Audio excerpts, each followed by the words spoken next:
Blog Talk Radio.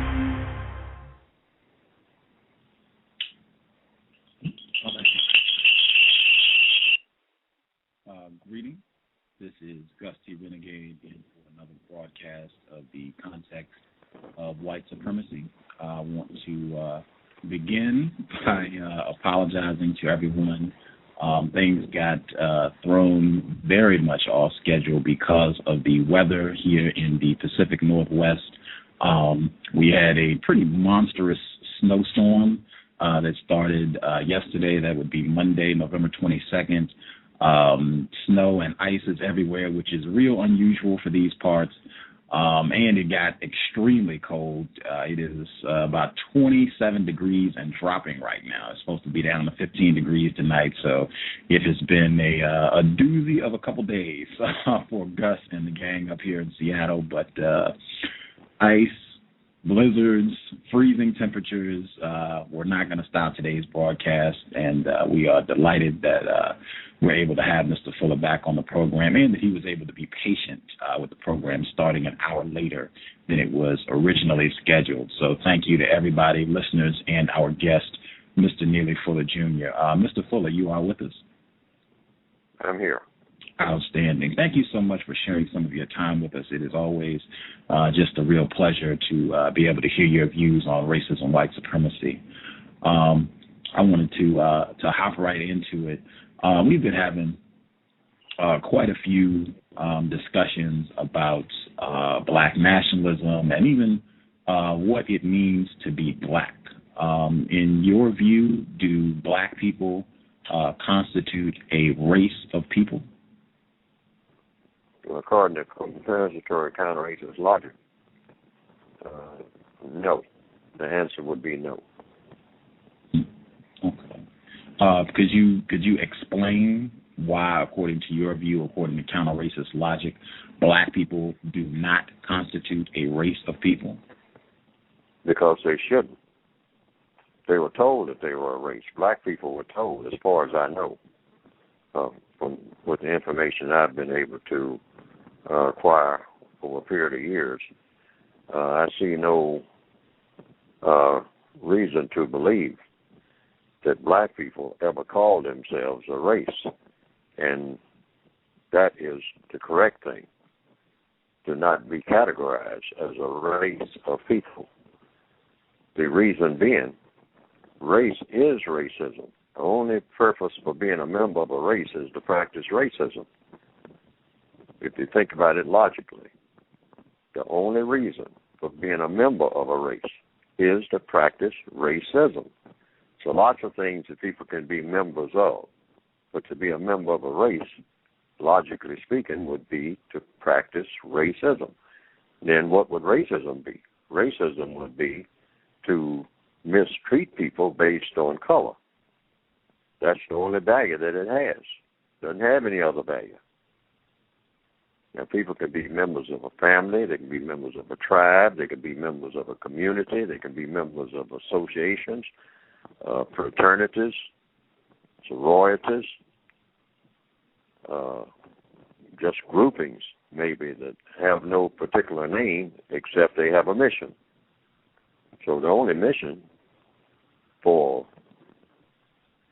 being a member of a race, logically speaking, would be to practice racism, and racism serves no purpose other than to mistreat people based on color, logically speaking. So black people didn't call themselves a race, according to all the records that I've been able to look into. They were told that they were a race. Told by whom? By the people who believe in racism. And they are the people who believe in white supremacy. They categorize people by race because it would serve their purposes. Their purposes means that they themselves would categorize themselves as a race, the white race, or the white nation, and or the general formal, informal title of white supremacists. And therefore, they would dominate all other people and categorize these people by whatever they saw fit that would be work well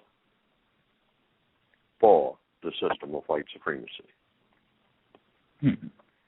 We've had quite a few folks, guests and listeners, who have asserted that, before racism and white supremacy existed, black people ruled the earth peacefully in a just manner. They had dominion over the earth, and they did reference themselves as black, and that there's evidence of this, there's books of this, that they reference themselves as black, were proud to be black, that, some folks have even said some of these people were black nationalists. What would you say to that? Well, the only reason for being a black nationalist is that you're opposing somebody. The reason for being a nationalist in anything, in any sense, is that you are in opposition to someone who is not of your nation. That's the only reason. To call yourself, a member of a black nationalist nation, you're putting emphasis on black nationalism, which means I'm black and I'm opposed to someone who isn't. Otherwise, you wouldn't have to put an emphasis on being black. You would just say that, well, we are a group of people who do the things that a group of people should be doing in this universe, because we are in a universe. But when people start thinking in a narrow sense, they start thinking in terms of, well, the people of the river opposing the people who are of the mountain, or of the valley, or the people who are over yonder. And there were conflicts, as far as I know, all down the line. Now, that may or may not have been true, because of these are things that I was just told. I haven't been here for just a handful of years. I understand that people have been around for possibly, some people say, millions of years. So for me to say that I know for certain what happened all during those millions of years and who did what, I don't know that. And I'm not going to spend a lot of time trying to find out. I think that the best approach is to try to think about, or that's at least the assignment that I have assigned myself, which I think the assignment was given, to try to find out what people are supposed to be doing with the little time that they have here. And I don't think time is well spent with the short time that people do exist on the planet now. I don't think time is well spent if we spend too much time. We spend a little bit of time trying to find out everything that ever happened 40 trillion years ago, because that might take 40 trillion years, and there's not that much time available. So if we're going to research history, I think it's logical to think in terms of finding just enough history to find out where the mistakes were made that got the world in the mess that it's in now. To concentrate on where the mistakes are, and then concentrate on formulas to correct these mistakes. Because apparently everyone, somewhere along the line, made some colossal errors in addressing the system of white supremacy. The white supremacists, the people who became white supremacists, made an error when they decided to become white supremacists. The victims of white supremacy made an error when they allowed themselves to become victims. That was a mistake. Now, they were all this smart, that wouldn't have happened. So they weren't very smart when they allowed this to happen. So I don't think that it serves time and effort, time and energy very well. The time and energy that all of the people who are here now have been given to dwell on who was the big person in history and who was the little person in history, and get in shouting matches ad infinitum about that. I think that it's best to look at how things are right this minute and look at what the position everybody is in right this minute, and make an assessment as to whether everything is the way it ought to be right this minute. And if we find things that are not the way they ought to be right this minute, then come up with formulas to make it the way it ought to be right this minute. And then keep it that way from now on and don't let it get off track, if it ever was on track. Mm-hmm. That's logic. I wanted to make sure I didn't miss something that you shared. I felt that was very important. You said we are in a universe, and I've heard you give lectures before where you say the goal should be to become universal man, universal woman, practitioners of justice, because we are in a universe. And you said that nationalism tends to be kind of limited to thinking of a specific area of land or a specific spot on the planet. Do you think that could be evidence of racism, white supremacy, and trying to get black people to have a very small, limited view of the world? I think that's part of the term niggerish, niggerish thinking, very small-minded thinking. Yes, the white supremacists always think in terms of borders, and they've gotten everybody else locked into that, where everybody's looking for some little border, some little patch that they can say, well, this is mine, this is my turf, like gangs do in the cities. Very narrow thinking, not looking at the entire world, not looking at the entire universe, which there are trillions of stars out there. I mean, it's a pretty big enterprise, whatever put this together. Some people call it God, Jehovah, Allah, the Great Spirit, the Big Bang. But the people who are here now don't know anything about who actually got that in motion, where they can prove that they know and actually do the job themselves, which would be pretty valid proof. I don't think there's anybody walking the planet now that can tell you everything that there is to know about every grain of sand that's on every planet right this minute, about every spark that's showing somewhere in what they call outer space, every so-called black hole that's suddenly disappearing and then reappearing somewhere else. I don't think there's anybody on the planet that knows exactly what all of that is about in fine detail, right down to the smallest grain of sand floating out in space. Because to be a creator, that's what the qualification would be. Something created all of that. Something, someone, some person. Some people say it's a person or persons. And some people say that it's just a matter out there that did it. But the people who are on this planet now, I don't think anyone has stepped forward and claimed they know everything about everything, everywhere, every minute. They know what every person's thought is going to be before they even think it. I don't think anyone is making that claim. So having said that, it means the people here on this planet now are pretty weak-minded people compared to all the things that could be known. So no one should get puffed up and start talking about, well, I'm going to count out a few hundred miles and make that my borders. And anybody who looks at me sideways, I mean, they might have a problem with me if they look across my border. That's pretty shallow thinking in a universe that's been given to everybody by whatever created the universe. So we should be thinking universally. Universal man, universal woman, and trying to qualify for that.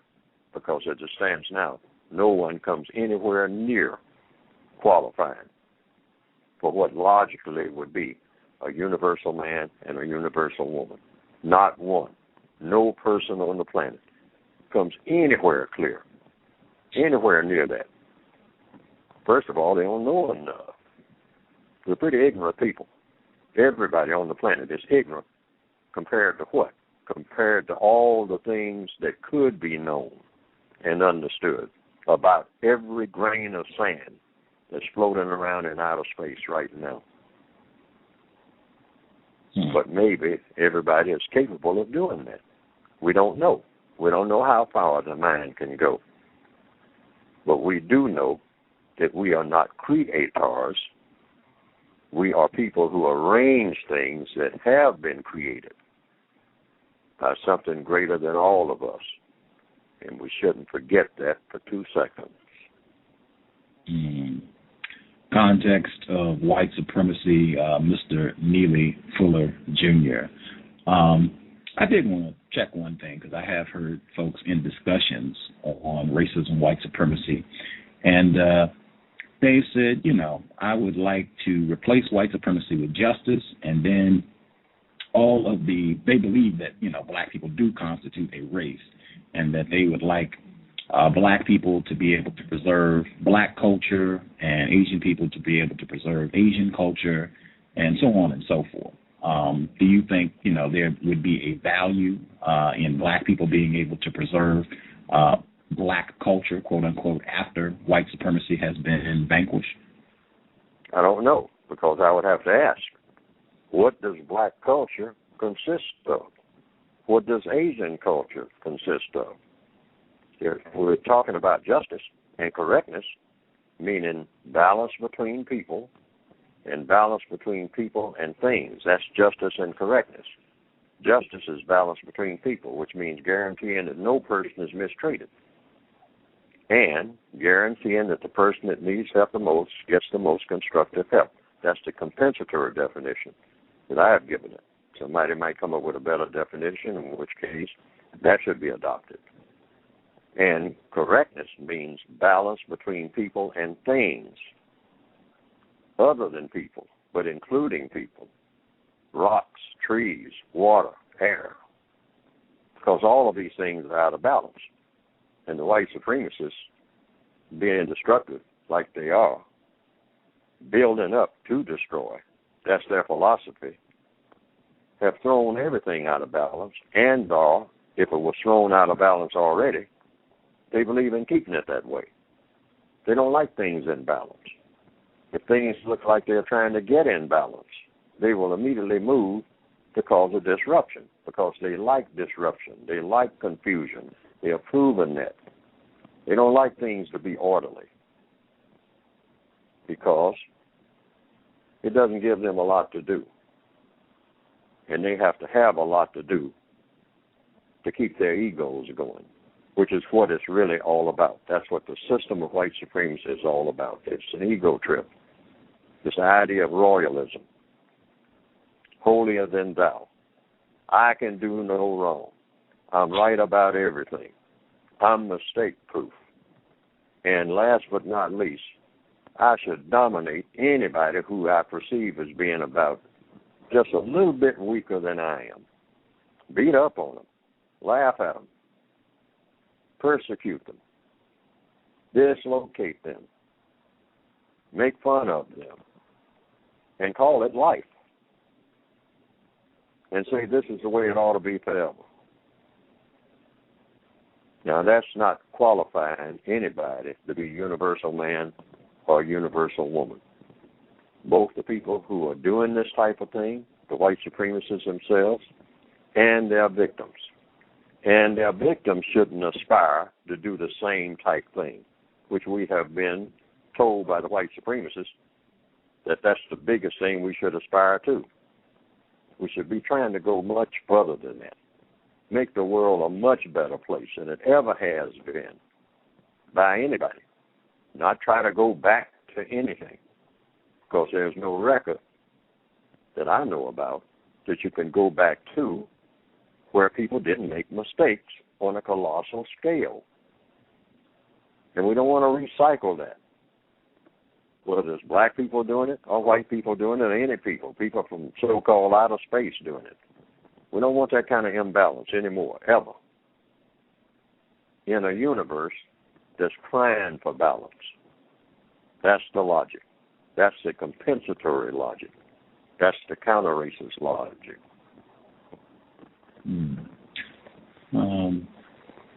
I wanted to, I wanted to ask I've heard this from a lot of people, all the way back when you were on the program last time in February. I've heard black people say that they do not like your perspective that we should be saying replace white supremacy with justice. They think it would be more accurate and more constructive to replace white supremacy with black power. They have said that the concept of justice, that's just a cliche, and that doesn't really get to the heart of the matter in terms of black people needing to oppose white people and deal with the white people who believe in and practice racism, white supremacy. What would your response be to folks who say that, we shouldn't be saying replace white supremacy with justice, we should replace white supremacy with black power and or black nationalism? Well, now, the black people who say that, they're saying the code requires me, because they have VGQ, which is Victims Guaranteed Qualification, to say what they want to say. That's according to the code. See, I can't argue against that because I'm a victim. If that's the way they see their victimization, or even if they don't call themselves victims, then they can try what they think will work best for everybody who is concerned, or for the people that they just think that should be worked for. There are black people who believe in spending their time joining a gang and going around killing other black people. And all I can say is I don't think that that's the most constructive view, and that's nothing new, and it hasn't improved conditions here on the planet. But there are plenty of people out there, and quite a few thousands, who are looking forward to discontinuing what they consider to be a black tradition. Join a gang, kill black people, slaughter as many of them as you can, over what they consider you're not on the correct street. It's my street. I just declared it this morning as mine. And if I see you over here on this street, I have a duty to kill you. And then I feel good about myself. Now, the white supremacist philosophy is that type of philosophy. I don't think it serves this planet very well for anybody to think on that level, regardless of who it is. But there are those who think that that's the level that should be continued because it is a tradition. It is a culture that is well established, and that is something that people can really look forward to doing, that they can guarantee that can be done. The production of justice may not can be done. It may not. But a lot of things that people say it couldn't be done have been proven that they could be done in the little time I've been on this planet. I've heard people say, back in the 1940s, I heard people say in barbershop arguments that no one would ever make an airplane that could fly 600 miles an hour, that it would come apart in the air. These were people who knew what they were talking about while they were cutting hair. Can't be done. Absolutely impossible. Cars can't go but about 100 miles an hour, maybe 2 if you stretch it. Airplane, 600 miles an hour, forget it. People saying that with absolute conviction. Ready to argue infinitum, ad infinitum, about that point. Little by little, someone came along and said, I'm not paying any attention to what people say can't be done.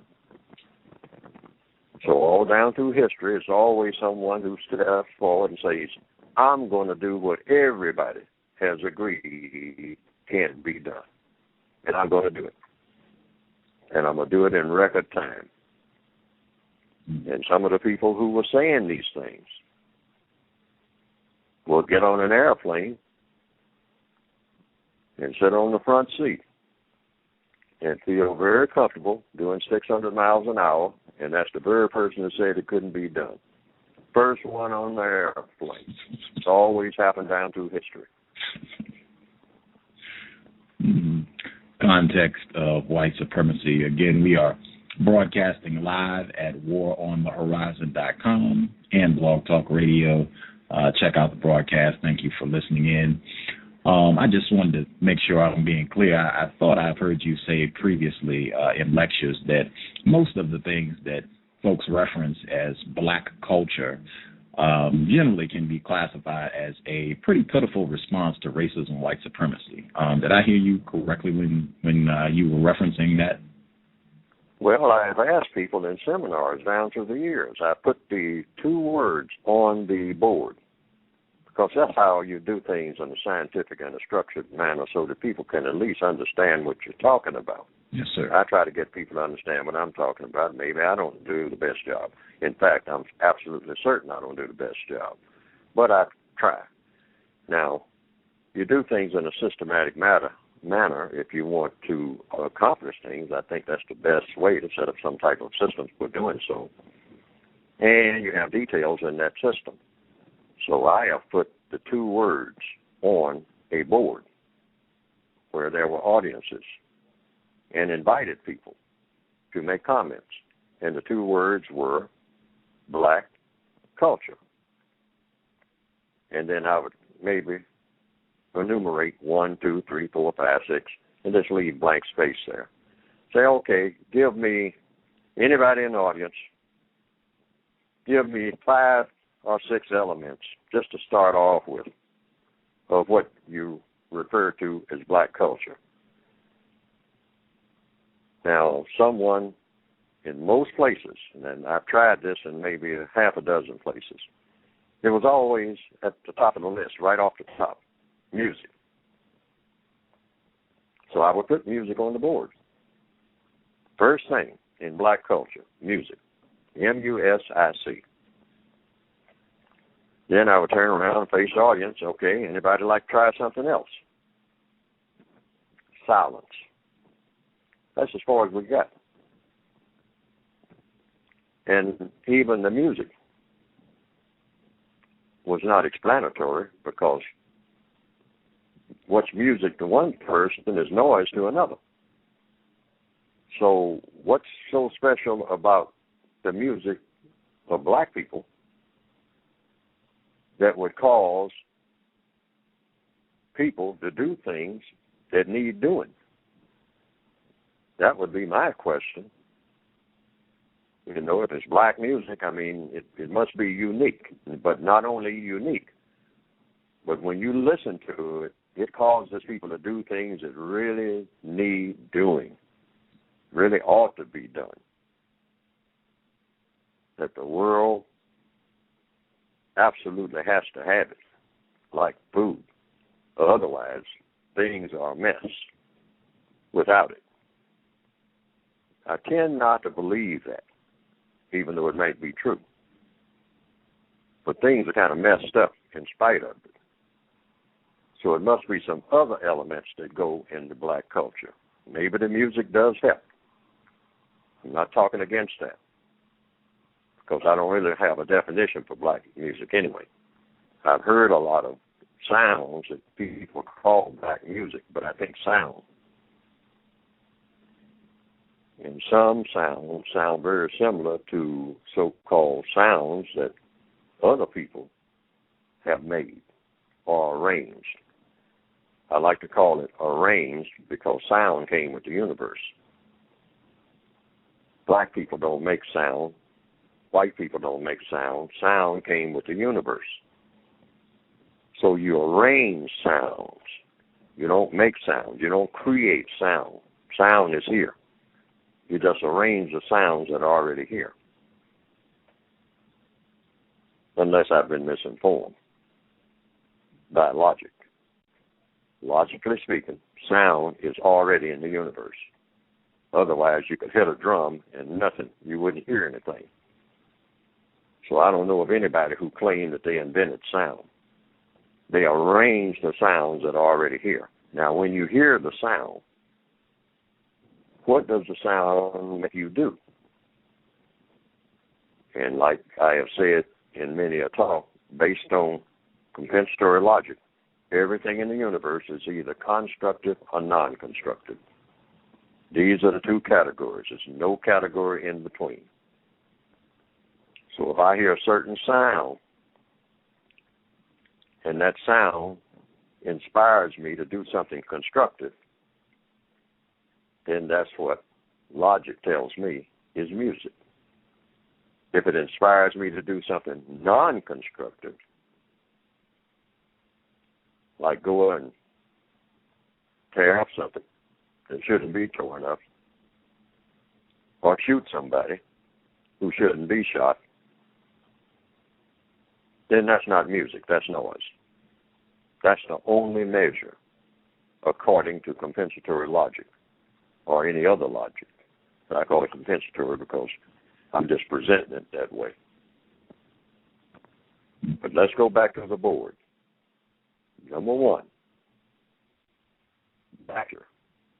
Now, this is not just any culture. This is black culture, meaning this is something that only black people do. And the world needs it.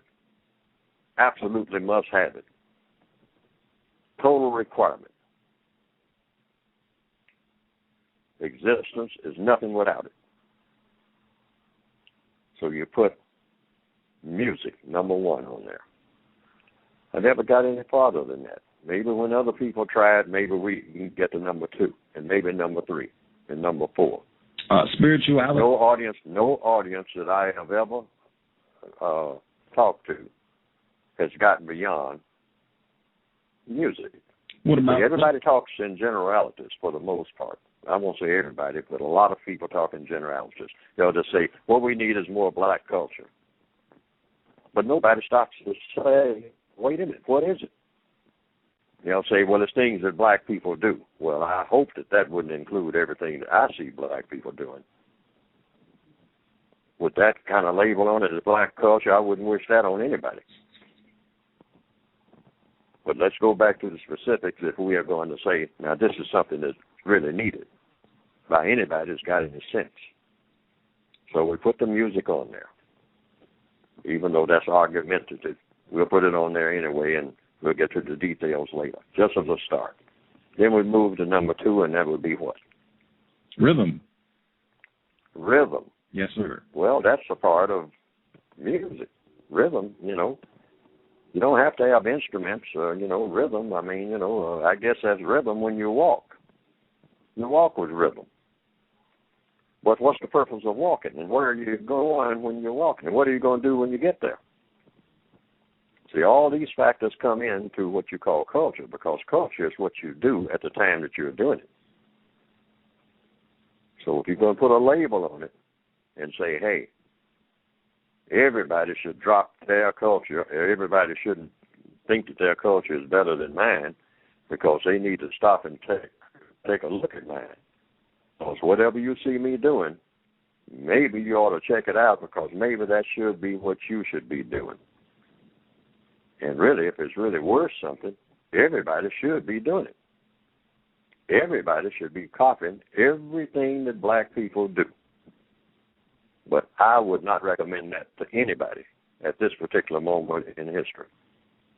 I wouldn't recommend that to E.T. Mm-hmm. Well, okay. We've also had a lot of discussions about black people who come to participate in different organizations to oppose or work against racism, white supremacy. But in actuality, these black people really have been sent by racist man and racist woman to spy and gather information and report back to the racists about what black people are doing. Do you have a codified view on what should be done to deal with different black people or non-white people who come to just serve racist man, racist woman, and reporting on what you're doing or saying? I don't believe in secret meetings because there's no reason to. And then another thing, there's a codified expression. If two black people know it, it's not a secret. One of them's going to tell it. Now, that may or may not be true, but that is the basic and the safe and the logical position to take. Now, the second thing is, what do you need a secret for?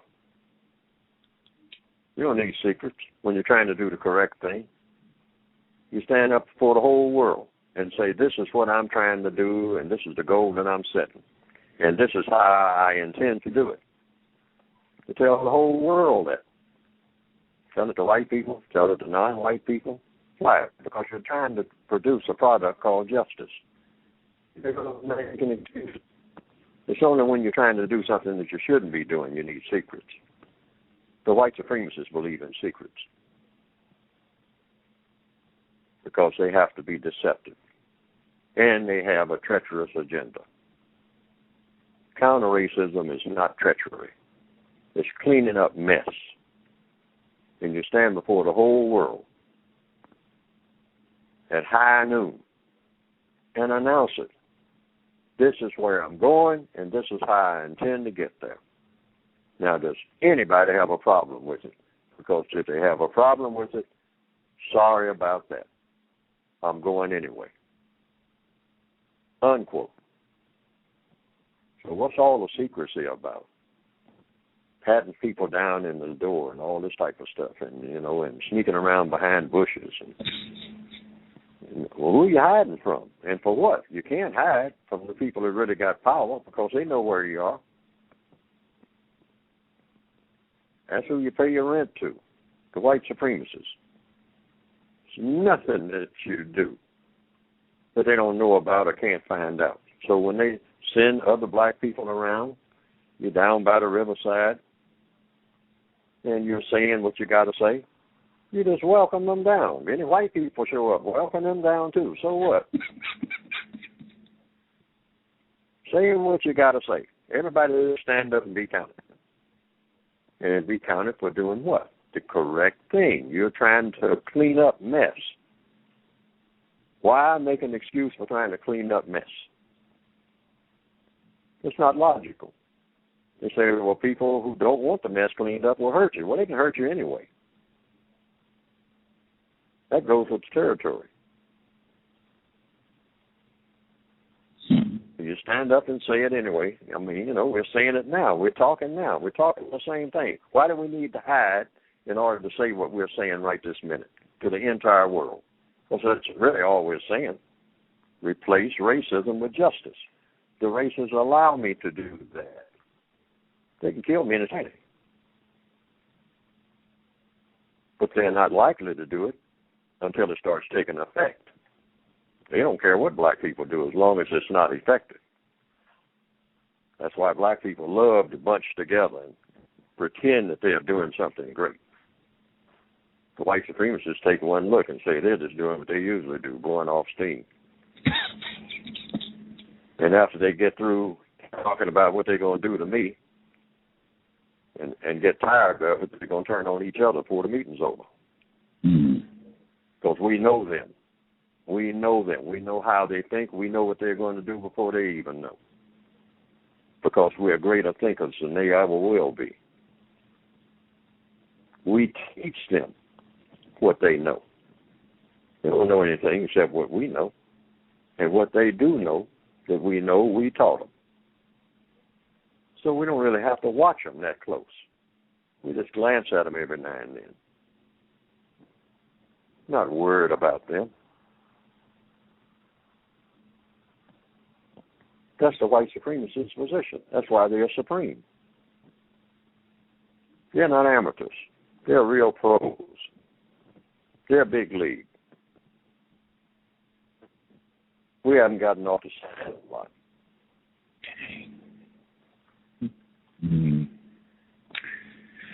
Context of white supremacy, our guest, Mr. Neely Fuller, Jr. If you would like to dial in, the phone line is 347-215-6071. Again, it's 347-215-6071. And the other line, if you would like to dial in, is 760-569-7676. And the code you will need is 948656. So that number again is 760-569-7676, and the code is 94865. Wow, I wanted to ask, since you just said, racist man and racist woman, they know their victims, their subjects. They have studied us. They know us very well. They teach us what we know.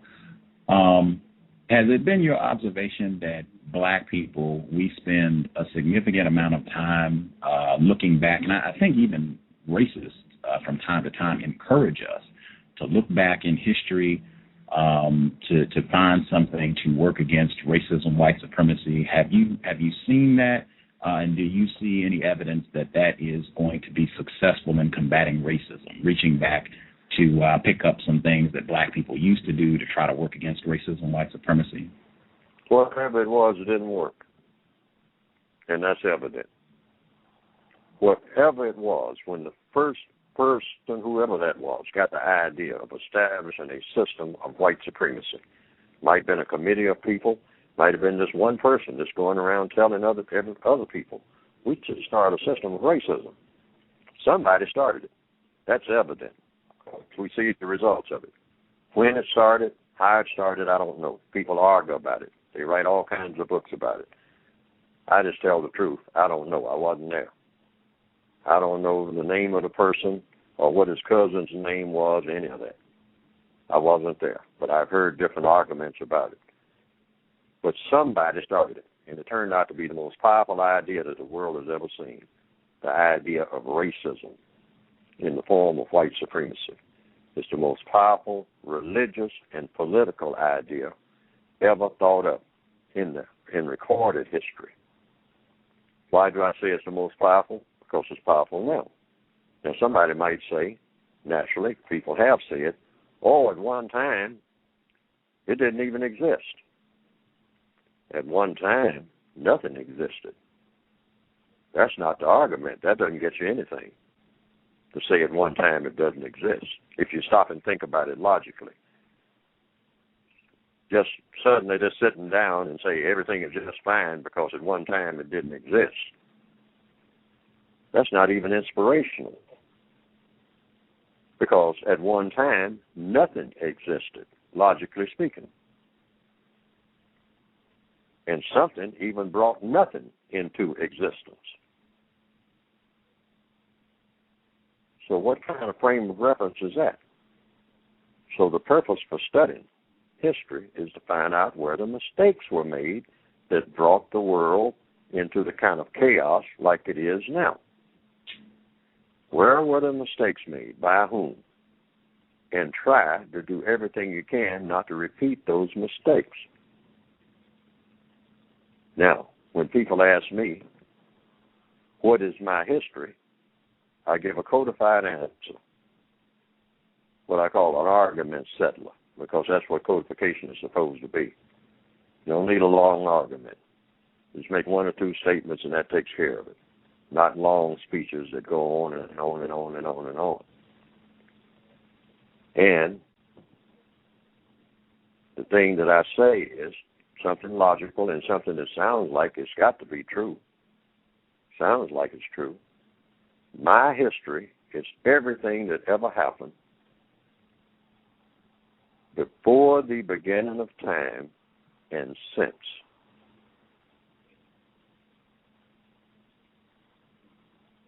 So there's nothing to brag about, and there's nothing to be ashamed of. Because I'm talking about everything that ever happened before the beginning of time and since. But since I have appeared here, I don't have anything to brag about, but I got plenty to be ashamed of.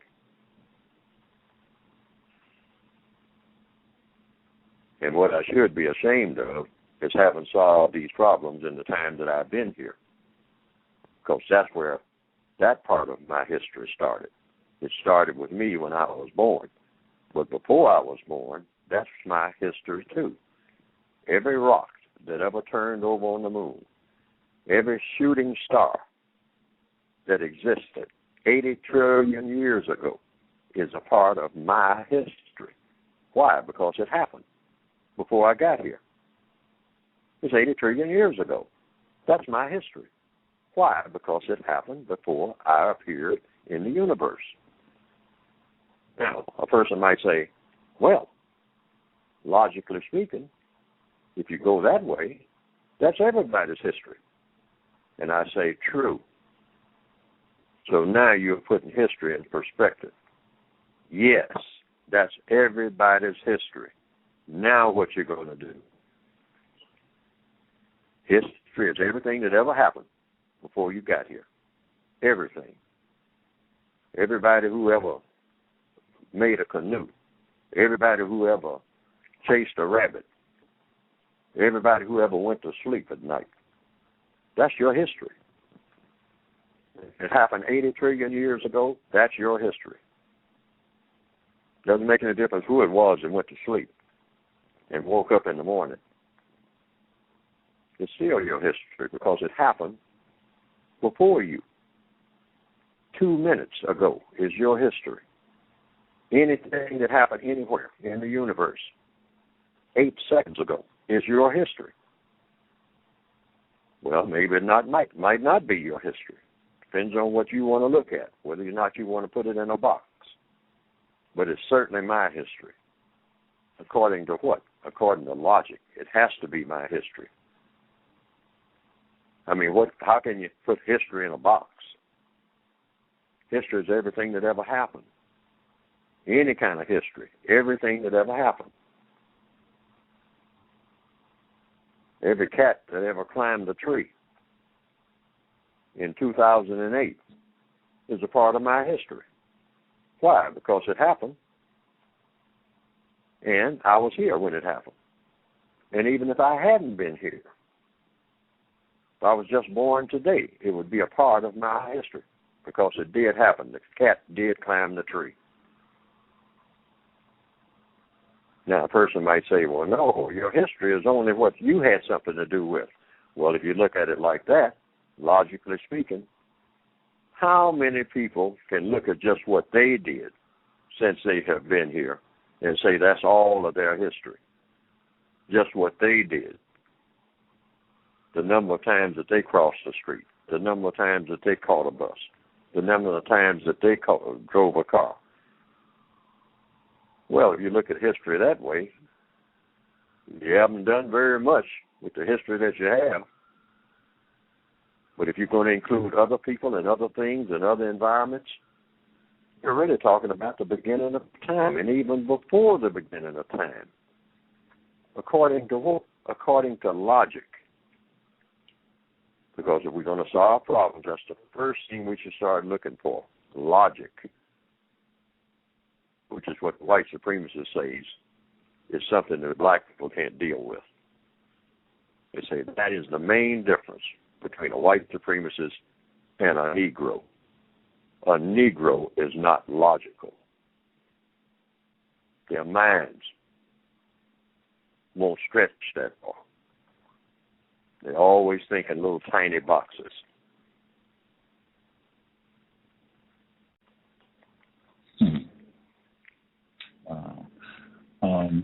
I wanted to get your perspective. I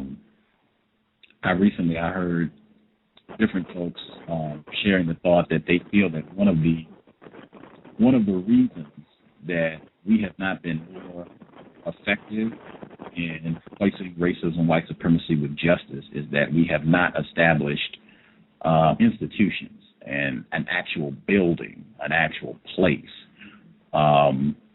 to carry out counter-racism, to carry out an actual program and to actually have it go beyond just an individual. So if an individual, Dr. Welsing, for instance, having an actual building where she can do her white theory of white genetic annihilation and can teach that to people so it can be codified and can go beyond her. So when she passes on, her work continues and it's in an actual place. That not having a physical institution is why we have not been more effective at combating racism, white supremacy. Do you think that's accurate, the fact that we haven't been able to establish an actual building to carry out counter-racism? Well, it's been my observation of buildings and the history of buildings. People in the early 60s, I'm just going by what I've been told and what I haven't even seen them, but I heard that there are some buildings called the pyramids. And I heard that people talking about, nobody knows how to put together and all like that. All the people who put it together are long gone and all like, and people have been studying them for centuries and all like that. And they're sitting there. And so, logically speaking, what does that mean in a functional sense? There are buildings, the pyramids in Egypt. And I understand that people go there and they take pictures and they walk around and they look at them. And some people climb them. And some people sit and look at them. And some people drive camels past them. And other people drive touring cars past them. Some movies are made around them. And then people go wherever they go. Then there are other buildings, here and there, all over the world, all kinds of buildings. What is an institution? I've been trying to find that out. What exactly is an institution? Now, the compensatory definition of an institution, if you use an example, is the system, white supremacy. That's an institution. And who are the people, the keepers of the institution? Every white supremacist, everywhere they go, as individuals. As individuals. They don't have to be shoulder to shoulder, walking down a street, or huddled on a ship. You don't have to be a crowd. They carry with them the white code. I've sometimes given the example of the so-called Marine Code. Some people have said they can spot an ex-Marine. Why? Is he an institution? He says, well, yeah. He will say that, some of them. I'm a Marine. Enough said. They say, well, what does that mean? It means I'm a Marine. That's what that means. Now, the compensatory view, given what I call the compensatory counter races example and also the universal example, is universal man and universal woman. They would be institutions. That's the institutions that need to be established, meaning people who can function to the max everywhere they go, not people who have to huddle. First of all, build a building, and then go and huddle shoulder to shoulder in that building, and then turn and look at each other every 5 minutes, like they can somehow gain strength from that. Well, if that was true, you can call a slave ship an institution. Because you have plenty of black people huddled together. Black people have this thing of if they're huddled together, like football players, in a huddle. That means power. That means something real out of this world is going to happen right now or within a few minutes. That's black people's idea of an institution. An institution is a person who has a brain that tells them, him or her, put me in any environment and I can fund in a constructive manner to the max. That's a real institution. So what is this institution, this building? The building is the brain. Everything flows to people who build buildings, so-called institutions. That building down the street is not an institution. It's a building. It's brick and mortar. Someone came and put it together because they used logic to do that. And where did the logic come from? Came out of the brain. The white supremacists understand that. That's how just one of them can walk into an environment.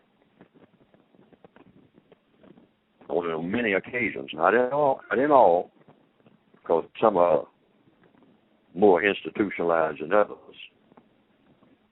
some of them, it just takes one of them to walk into an environment and change that whole environment. 2 arms, 2 legs, 2 eyes, ears, but they got a brain that functions differently from all the other thousands of people who are right there in that same place. That's an institution, an institutionalized brain. That's where things come from. It's issued to each individual, whatever created brains. But black people have been, quote unquote, brainwashed into thinking that an institution is some building somewhere up some mountaintop, and they cannot function unless they can climb that mountain and get to that building. The white supremacists just laugh at that kind of logic and say, as long as they think like that, I'll just be in charge of all of the mortar and all the bricks and everything, and they'll never have an institution, and they'll never be able to think either, because they think that they can't think unless they are huddled somewhere in some building shoulder to shoulder, singing songs and beating drums. I'll blow them, the songs and the drums away. With just one of my muskets. The people are shallow thinkers. They don't understand that they have all of the equipment that they need right there in their heads. But they don't even want a head. That's why they use drugs. They want to just cancel out the brain, let somebody else do all the thinking. And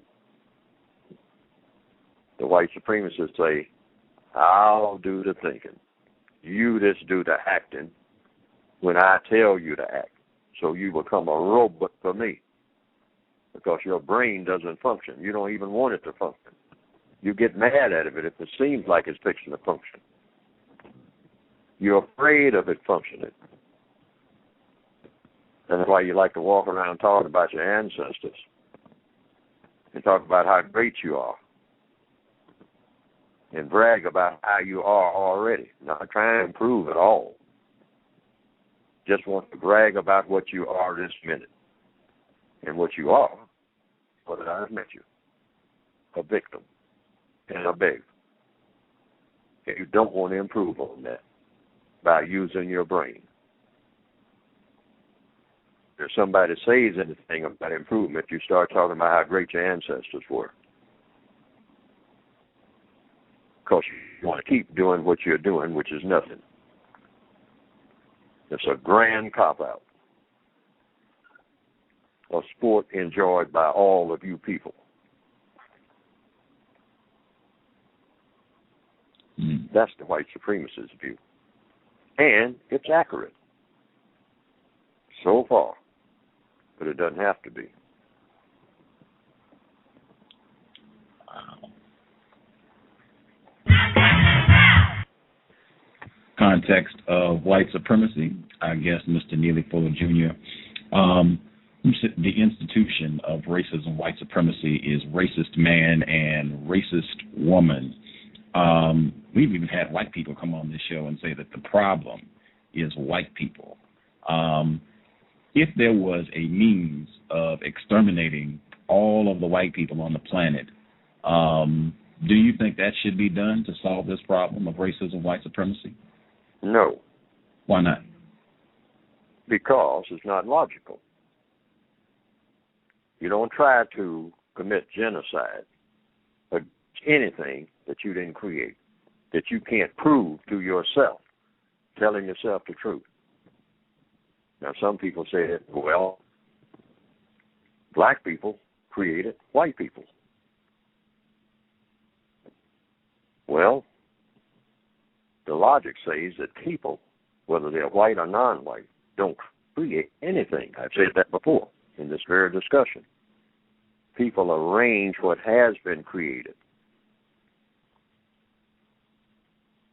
a person will look at something and say, I created that. Well, you created it out of what? Well, I made it out of some wood, and I found some lumber and whatnot, and I put together and whatnot. Then I got some metal and whatnot out of the ground, and then I got some clay, and then I mixed it up, and I did this and I did that. But the person is just saying that they made it out of something. So that's arranging. That's not creating. Just like I said about sound earlier. You don't create sound, you arrange sound. Because sound came with the universe. Whatever created the universe created sound. And we shouldn't be so arrogant as to take credit for something we didn't do, and that includes being black. To go around saying, I'm proud to be black, that's a form of insanity. And it's certainly arrogance if it's not insanity. Because I'm saying that I did it. I'm black because I did it. You didn't do no such thing. You woke up one day and you were told that you were black. Most of the time somebody was white. Never paid any attention to it before. And even if you did, so what? That's just like saying I have ears. So you got ears. You got ears because they were given to you. So shut up and get some work done. Just going around bragging about having ears all day long. See, I got ears. I'm proud. And you can tell that person, well, I heard you. I got ears too. So, what do we do now? Are we supposed to be doing something other than just bragging about what we got or what our grandfather had? Do you have any agenda? Do you have any plans? You got a brain? What about using that? I got a brain, but I want you to pay attention to my skin, and I want you to know I'm proud of my skin. Well, you didn't have anything to do with making your skin. Just like you didn't have anything to do with making your brain. And you should be glad of that. With the way you're using the one you got. And that's how we should talk to ourselves. We should talk to ourselves rather than try to prove how great we are through the white supremacists, because they already know better. Yeah, you people are great. You built the pyramids, you did this, you did that. They were great kings and queens. You love to say that like that's a big deal. Kings and queens on welfare. Just like you are. Only thing about it, they get more than you. That's what they say. See, they don't think on a simplistic, childlike level like we do. That's why they call us boys and girls. Boys and gals. Simple-minded people. Just giggling all day and bragging on themselves. And then after they get through giggling and bragging, and start fighting each other. That's about the extent of their intelligence. Wake up and smell the coffee. You said you do not think it is correct to try to commit genocide against white people, and you said the reason is because black people do not create people. The Creator put white people here, and we should not look to exterminate them. Am I paraphrasing you correctly? Correct. We should arrange what's already here. Arrange people. Arrange our minds. And do the things that are constructive. Everything is constructive and non-constructive. The white supremacists believe in building up, tear down. They'll build up people. They'll help you get, a lot of learning and whatnot. And then turn that learning into a whole bunch of mess. They do that because they think it's fun. We don't need that kind of criminal activity no more. Had enough of it. Had thousands of years of it. Shouldn't even think like that at this late day in history. But the white supremacists believing in that type of thing and in poisoning us with the same thing, they're victims. And so we chase after doing the same things that they have done. Same way. only we want to do it in blackface, which is pure nonsense. We should go further. We should go further than anyone has ever gone into what people really should be and enjoy doing it. And I'm not talking about restrictions. I'm talking about actual pure liberation, as we call it. We don't even have an idea of what's that really like because we've never achieved it. The white supremacists have never achieved it and don't intend to as long as they're white supremacists. And we shouldn't be trying to duplicate the nonsense that they have done. That doesn't make sense. But a lot of us, because we don't know any better, don't want to do any better, just think that we should just try to duplicate what they have done. Try to become bigger gangsters. Rather than say enough already of that kind of nonsense. Don't mistreat anybody, ever. Don't even think about it. And help the people who need help the most and give them the most constructive help. And then get in balance with the other things around you, the water, the air, which is all messed up. Which the white supremacists go about just messing stuff up. Because that's what you do when you go on a rampage. First of all, mistreating people, then you'll mistreat everything. Once you get on that kick, and they enjoy it, and they teach it to everybody else. Insist on it. They do it very skillfully, but you can skillfully destroy. But we shouldn't be trying to learn how to do that, except to learn how they do it, so we can stop them.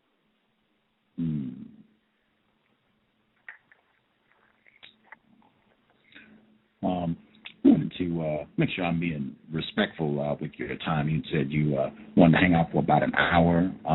We're at the hour mark. I can answer a few more questions, and then.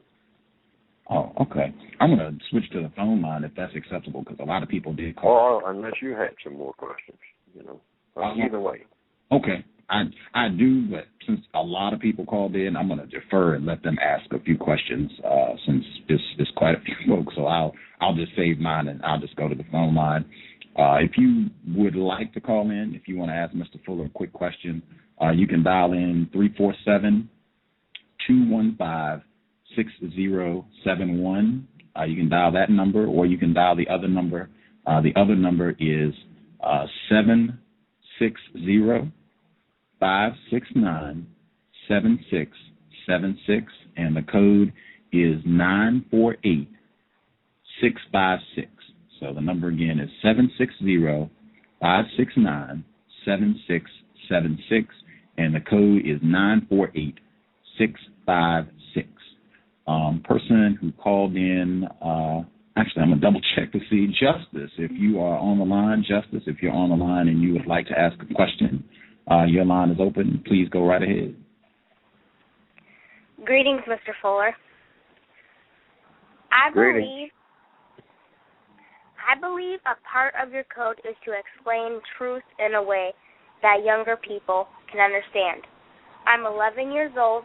Please attempt to explain things in a way I can understand. Thank you.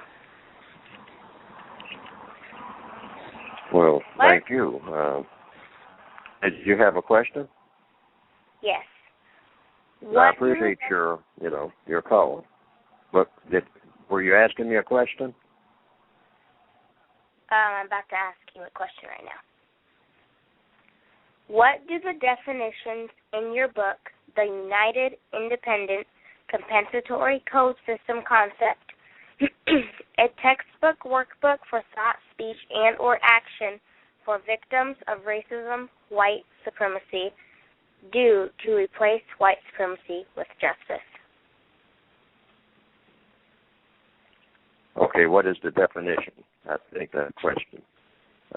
That means the United Independent means we should be united, not with each other. When I say we, I mean victims of racism. We should be united with a concept That's why that last word is concept, the concept of justice. That way we don't follow each other because each and every individual makes mistakes. So if you're following someone and that person makes a mistake, and all people do make mistakes, you will make the same mistake that person made. But if you follow a concept, the concept of logic that came with the universe, like 1 and 1 is 2, you'll always go and wind up in the direction and at the place that you should be in your thinking and in your action, because you are following something that's solid. You're following something about universal law. Because people are poisoned. All people are poisoned. We've been poisoned by the kind of ideologies that have been handed to us and the kind of environment that has been handed to us. Even the water that we drink, the air that we breathe, it's all full of poison. And so things are out of balance. So therefore, we are out of balance. We have to know that. All people are out of balance, white and non-white.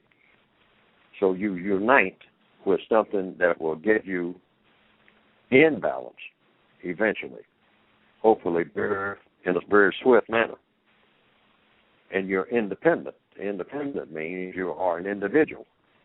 You don't give up your individuality. That's why I put that united-independent. United with what you're trying to do and with everybody else who's trying to do the same thing. But you do it as an individual because you are an individual. You're not welded to someone else.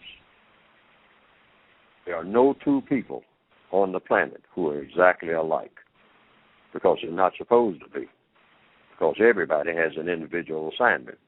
You should give a regard to that assignment. And you will know what that assignment is because it will be in the form of a problem, and that problem will be right in front of you every day. So that's your assignment. Work on the problem that's right in front of you. That's the problem-solving process. Compensatory means making up for what's missing.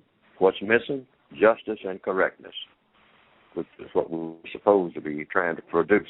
It's never been done by anybody in recorded history that we know about, that we can really all believe in and agree on. But it can be done because we can think of it. Anything that people cause, anything that people put together, people can take apart. Justice is something that people can put together because people are people who need non-justice. People threw people out of balance. So people can put people back in balance, if there ever was a balance to start with. But it can be done. Guaranteeing that no person is mistreated, guaranteeing that the person that needs help the most gets the most constructive help. Very simple formula. So that's compensatory, making up for what's missing.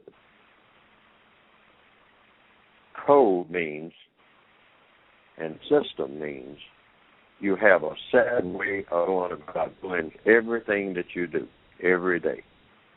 And how do you find out? By trial and error. Constructive, non-constructive. If what you do turns out to be constructive, then you stick with that. If it turns out to be non-constructive, you stop doing it. Try to find something that will work, that is constructive. And this will eventually, hopefully, very swiftly, depends on how fast you move, it will end not only the system of racism that will produce justice, because justice and racism cannot exist in the same planet at the same time. That's a mathematical equation. You can't have racism and justice on the same planet at the same time. It's impossible. So it's going to be one or the other. But if you get justice, racism automatically goes. I think that's as far as I can go with that. The capsule.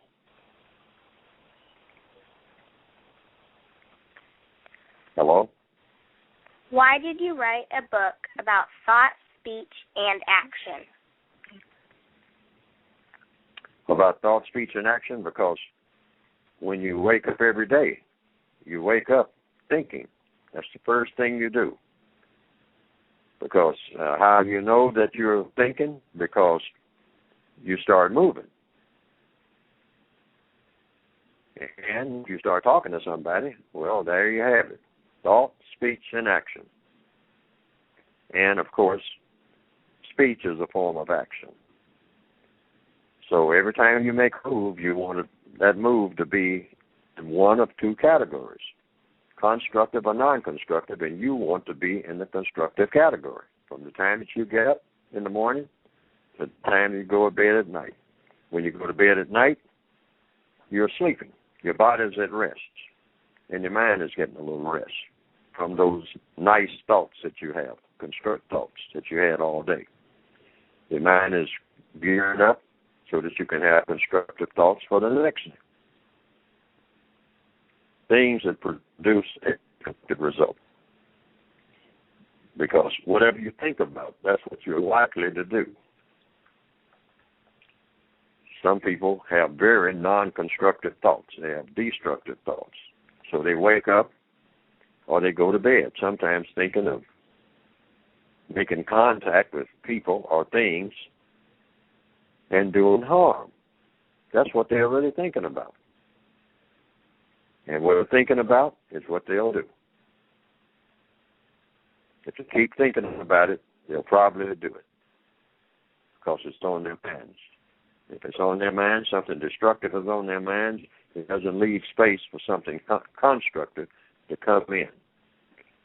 So they do non-constructive thing that they're thinking about, most likely. And the record shows that this is usually what happens.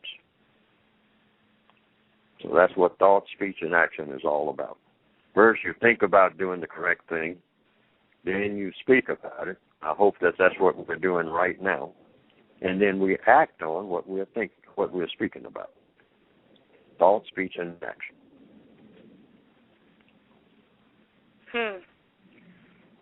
Why do you talk about name-calling in your book?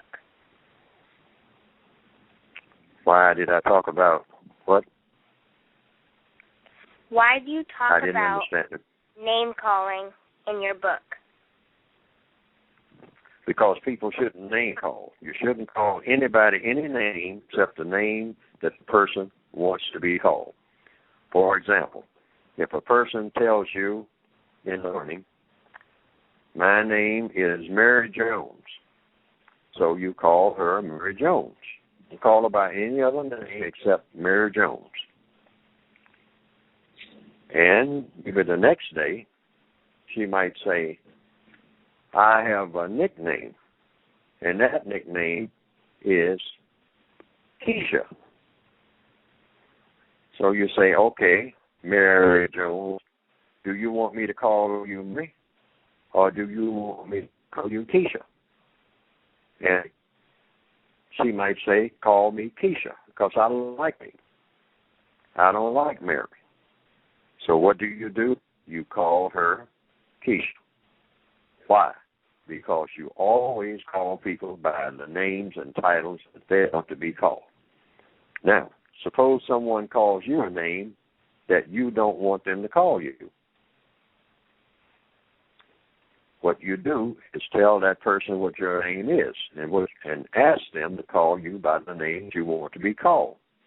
Now, suppose they refuse to do that and say, no, I'm going to call you what I want to call you. Then you say nothing else. You let the person call you by the name that they want to call you because you have already gone as far as you can go. You have been courteous. You have made the request. They have turned down your request. So whatever they call you, that's okay. Don't get angry about it because whatever you call yourself is more important than what other people call you.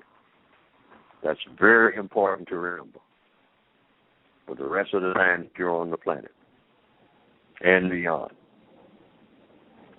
Don't get excited about what somebody else calls you as far as name calling is concerned. Whatever they call you, that's their business. Your business is you know who you are. You know who you want to be called. You know what you call yourself. That's what's important. Don't react to what everybody else on the planet does. There are a lot of people on the planet, and they do all sorts of things. You'll run yourself crazy trying to get everybody to do what you want them to do when they talk. Let them talk. You just make sure that when you talk, you're saying the correct thing.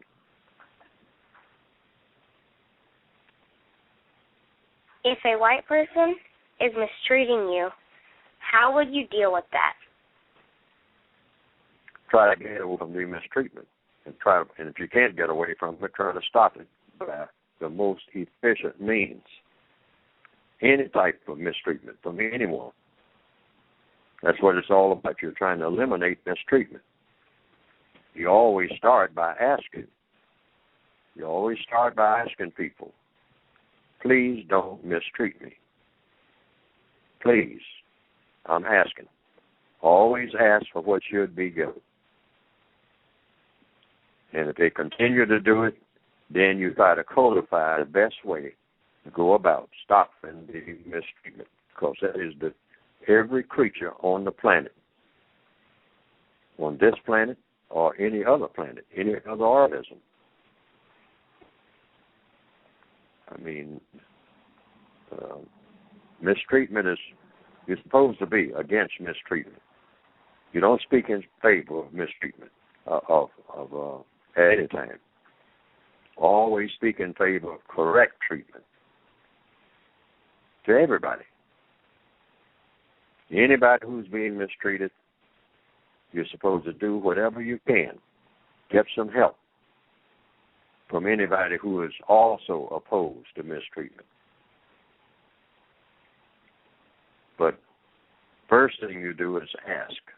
You ask the person who is doing the mistreatment to stop it. Then you ask for some help. You let people know that you're being mistreated. Point out the person who is causing the mistreatment, because you've already asked them to stop. And if you didn't, you try to get the help. And ultimately, if you don't get any help, you try to stop the mistreatment the best way that you can, because you're not supposed to be mistreated. But you have to figure out a way under codification, meaning you have to think, use the brain that you have, that you've been issued, to try to figure out the best way, put a stop to the mistreatment, because you want to do it in the best way. You don't want to solve a problem by making another problem. That's a part of the codification. Solve problem without making any. So you don't want to make your problem bigger. So that means you have to do some thinking. You might have to go and sit somewhere quietly, maybe for days, and figure out exactly the best way to go about stopping the mistreatment. Because you're not supposed to be mistreated, ever. But people will mistreat people. Most people have been taught that mistreatment of people is fun. Because in the system of racism, that's all about mistreatment. They believe in mistreatment. They believe that that is the way to spend all of your time, mistreating people. That's their belief. And they've taught it to too many people for too long. I know that you are still on this show, but how has being on this show helped you to replace white supremacy with justice? By, first of all, speaking about it. First, I thought about it. I wrote a book on it. And writing is a form of speaking. And calling it to people's attention, that is the major problem on the planet. There are a lot of problems on the planet, but you can't solve any of these problems, any of the big ones. You might can solve a few little ones, but you can't solve any of the major problems, major meaning the big problems, without solving the problem of racism. And anybody who has ever tried it has found that out. And in any area of activity, economics, education, if you're talking about schools and all like that, you have to argue about what color somebody is. That's a problem. Shouldn't be any argument about that. There's plenty of arguments about it. Entertainment, the way people entertain themselves, whether it's going to be constructive or non-constructive. The white supremacists believe in twisting entertainment in such a way that it have a few constructive things in it and a lot of non-constructive things in it. You have to be able to pick out what is and what isn't, because they mix up the two to confuse people, so that the people become confused about what is constructive entertainment and what is not. The way that people work, same thing. Law, for certain. What they call laws. They make laws that look like they're the correct thing, but don't wind up producing justice. Laws change, but justice, hypothetically, will remain the same once it is established. It's never been done. Laws should help to produce justice. They haven't done it so far. No law, no set of laws has achieved that as yet. Politics is nothing but people relations. If you're talking to a person, we're engaged in politics right now because we're talking. That's all politics is. It's not going to the polls and voting. Politics is any time you talk to someone, they're talking to you or they're listening to you, or vice versa. That's politics, basic politics. And politics should be constructive, just like everything else. Religion is a strong belief backed up by action. And you have strong beliefs about producing justice and then back it up by doing the things that you think will keep people from being mistreated and helping people who need help the most. That would be an excellent religion. Lots of people have the label of religion, but they don't practice the religion that they claim that they have. And you should always expect people, or you should ask people to practice the religion that they say that they have. To practice their religion, whatever it is, by first asking them what does their religion require them to do.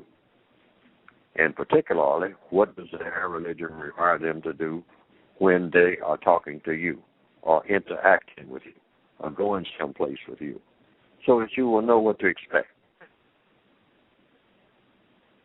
And, of course, sex, which is something that has to do with male and female interaction. That's anytime a male is talking to a female, that is a sexual consideration because they are not of the same sex, and they're not supposed to be. You have two categories of people when it comes to sex, male and female. If in the correct environment it works the way that it should, that take care of itself in a correct environment. But we are not in a correct environment. So that is real messy. And you have to have a lot of guidance when it comes to that. And, of course, war. That's the ninth area of activity. You're going to do away with war altogether. People are not supposed to be slaughtering each other. People are supposed to be able to sit down and talk. But as long as you have the system of white supremacy, you will have people who are killing each other. And you try to minimize that as much as you possibly can by speaking against it and acting against it when you have the power to do so. I hope that answers the question. Yes, that does answer my question. I don't have any more questions, so I just those are thank some you for excellent being questions. Thank you. Those are and some thank excellent you for being questions. And thank you for asking the questions, because for every question there's an answer. even if the answer is, I don't know. And there are a lot of things I don't know, and I'm still learning too.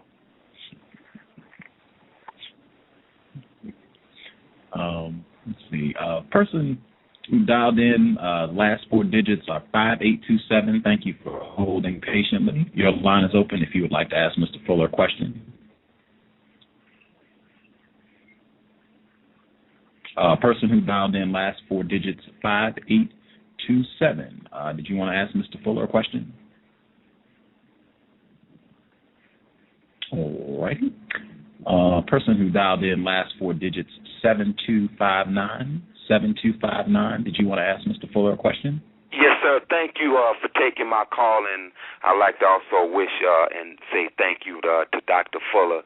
I'm Brother Adrian out of Baton Rouge, Louisiana, and I wanted to know, I've heard Dr. Fuller say how us as black people, how we should stay away from each other for non-constructive reasons.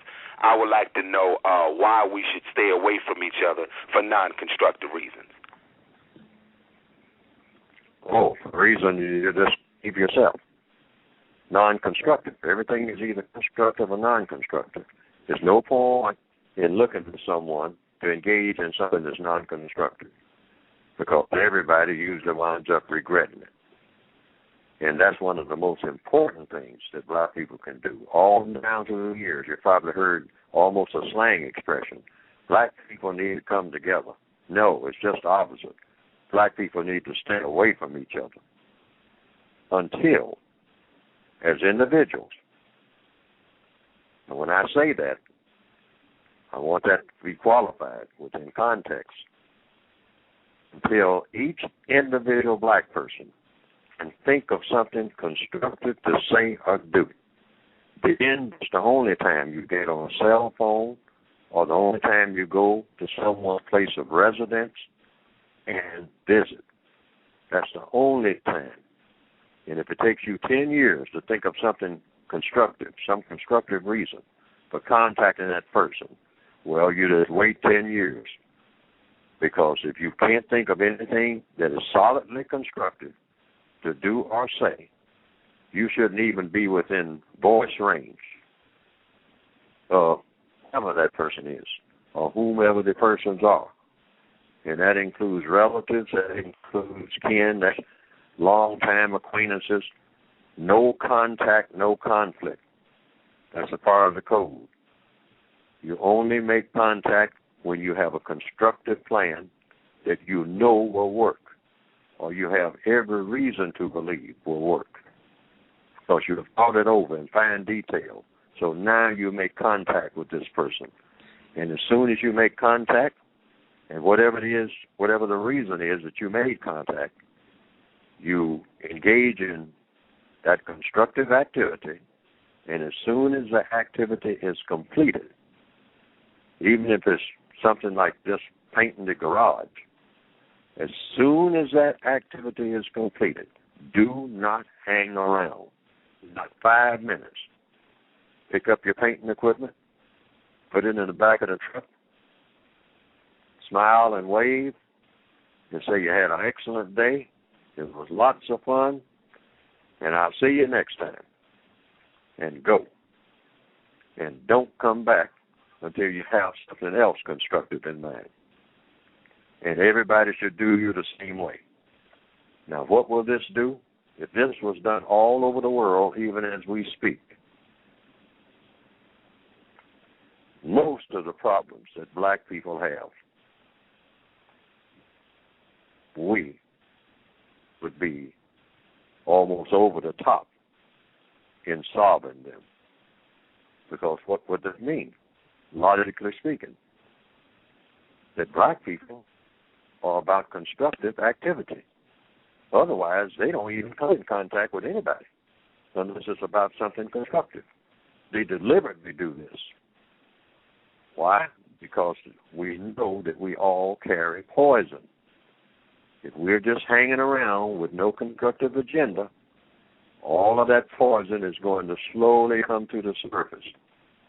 And we become some of the most destructive people on the planet. and we become very, very, very unpleasant to be around. And we know this, but we keep doing it out of habit. And that's a habit that should stop, and that's something that we can have control over. We don't have control over very many things. That's something that we can control. We don't have to come in contact with each other. In fact, if we don't have anything constructive to say or do, when we see each other coming, we should go the other way. I've said that repeatedly, and that's one you can probably remember. If you don't have anything constructive to say or do, then go the other way. Because we have a tendency, when we don't have something constructive planned, when we just come up there and high five and then stand around looking for something to say, it usually means trouble in the long run, and sometimes in the very short run. Sometimes within 15 minutes, you hear the pop, pop, pop of 9 millimeters. We become famous for that. And that should stop. That is a part of the tradition that should stop, and that's something that we can control without asking anybody anything. We can do that. Say that we're going to be a constructive agenda from now on. No contact, no conflict. The only time we have contact is when we have a well laid out plan to do something constructive. I'm not talking about a well laid out plan to go rob somebody. That's not constructive. Let's see. The person who called in, last 4 digits, 0775, 0775. Your line is open. Did you have a question for Mr. Fuller? Yes, I do. Do you hear me? Man, you have a lot of background noise on your end. If you are listening to the show, can you turn your volume down, or if you could get to a quiet spot, because it's causing a lot of distortion in the line. I'm going to try it again. Your line should be open. Hopefully you got the back. Okay, much better. Do you hear Thank me? you. Go right ahead. Okay. Yes, ma'am. Hi, Mr. Fuller. I have a question. Do you have children, and were you able to teach them the compensatory code, and how has it affected the next generation of your family? And I also want to know when you were coming out with your next book. Okay. Yes, and what I tell people, I'm often asked, what do you tell young people? You tell young people the same thing you tell old people. It has nothing to do with age. You tell them the truth, but you tell them in such a way that they understand what you're saying. Sometimes people who have a lot of years on this planet, when you tell them things, they don't understand what you're saying. So you always have to judge. You have to use your judgment with each individual before you say anything, and try to perceive whether or not the person will understand what you are saying. Because if the person doesn't understand what you're saying, what you're doing is spreading confusion, and that's one thing that you definitely don't want to do. So how do you really know when a young person wants to know the answer to a question? It's when they ask the question. That's the best time. Because when a person has a question on his or her mind at any age, it means they're ready for an answer. And it's easier to talk to the person. So you don't, what you call indoctrinate people. That's not a part of the compensatory process. Indoctrination means you talk to a person and you keep telling them, well, you do this and you think this because I said so. No. You tell them in such a way that is logical to them so that they can think for themselves. They can see the reasoning in what you're saying. The answers to a younger person or an older person could never be think this or do this because I said so. That's not the way to get people to logically reason on their own. That's not the best way to communicate. That's a way to dictate, and people become resentful of that too. As they grow, they become more and more resentful of people telling them anything. when the reason for telling them is because I said so. That should never, never, ever be the response, regardless of the age of the person. If you make a statement, I'll make a suggestion, you can say, now, I think that you should do this, and the reason is, and then give the logical reason, and try to give it in such a way that they understand what you're saying and why you're saying it. And most people comprehend that type of approach. Always be ready to give the reason, and the reason should be logical, something that works in a constructive manner, something that they can put a test to themselves, and they will see the logic of it.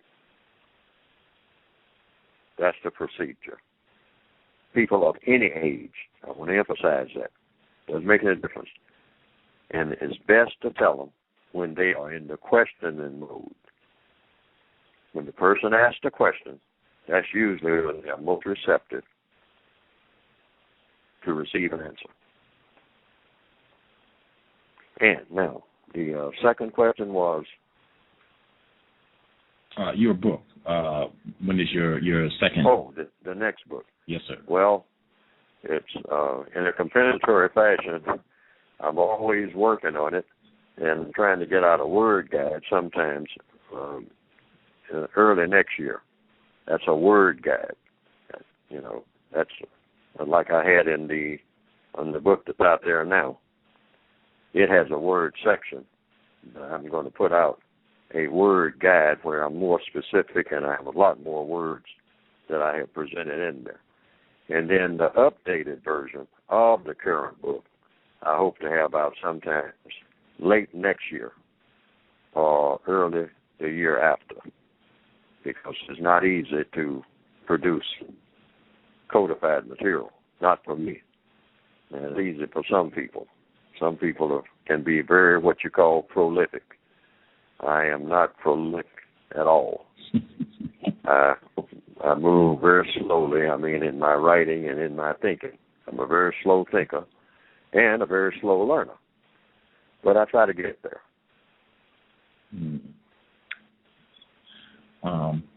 The person who called in, last four digits, 1647, 1647. If you had a question for Mr. Fuller, your line is open.